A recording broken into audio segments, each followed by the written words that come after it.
అమ్మా, తల్లిదండ్రులు చేసిన పాపాలు పిల్లలకి ఇవ్వడం అన్యాయం కదూ. ఇందులో అన్యాయం ఎక్కడుంది? వాళ్ళ దగ్గర నుంచి ఆస్తులు తీసుకోవట్లేదా, పేరు ప్రఖ్యాతులు తీసుకోవట్లేదా, సంపదలు తీసుకోవట్లేదా?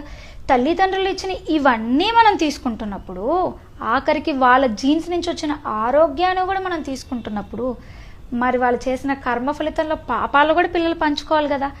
అలా పంచుకున్న వాళ్ళే ధృతరాష్ట్రుడు కలిగిన 100 మంది పుత్రులు. ధృతరాష్ట్రుడు కొన్ని జన్మల పూర్వం అతను చేసిన ఒక చిన్న తప్పిదం కారణంగా 100 మంది పుత్రుల యొక్క మరణ యొక్క బాధని అతను అనుభవించాల్సి వచ్చింది. అదే అనుభవించాడు మహాభారతంలో. తల్లి తండ్రుల స్థానంలో ఉండి చేసే ప్రతి కర్మ వెనకాల దాని రిజల్ట్స్ పిల్లలు కూడా అనుభవిస్తారని గుర్తుపెట్టుకోండి. అసలు మనం అనుభవిస్తాము, వడ్డీ వాళ్ళు అనుభవిస్తారు.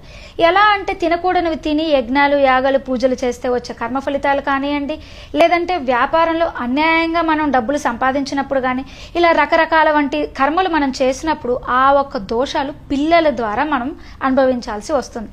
ఎలా అంటే అనారోగ్యంగా పిల్లలు పుట్టడం కానీ, అవిటిగా పిల్లలు పుట్టడం కానీ, మందబుద్ధిగా పిల్లలు పుట్టడం కానీ, ఇలాంటివన్నీ ఈ దోషాల యొక్క కారణాలే. అయితే ఇక్కడ కూడా ఆ పిల్లలు గత జన్మలో వాళ్ళు ఇలా పుట్టడానికి కావాల్సిన కర్మని చేసున్న వాళ్ళే అయి ఉంటారు. సో అలా వీళ్ళని పర్ఫెక్ట్గా మ్యాచ్ చేసి ఆ తర్వాతనే భగవంతుడు వీళ్ళకి రుణానుబంధంగా పిల్లల్ని ఇస్తారు. సో ఇప్పుడు అర్థమైందా? ఆస్తుల్ని పంచుకోవడానికి సిద్ధంగా ఉన్నప్పుడు వాళ్ళు పాపాలను పంచుకోవడానికి కూడా సిద్ధంగా ఉండండి.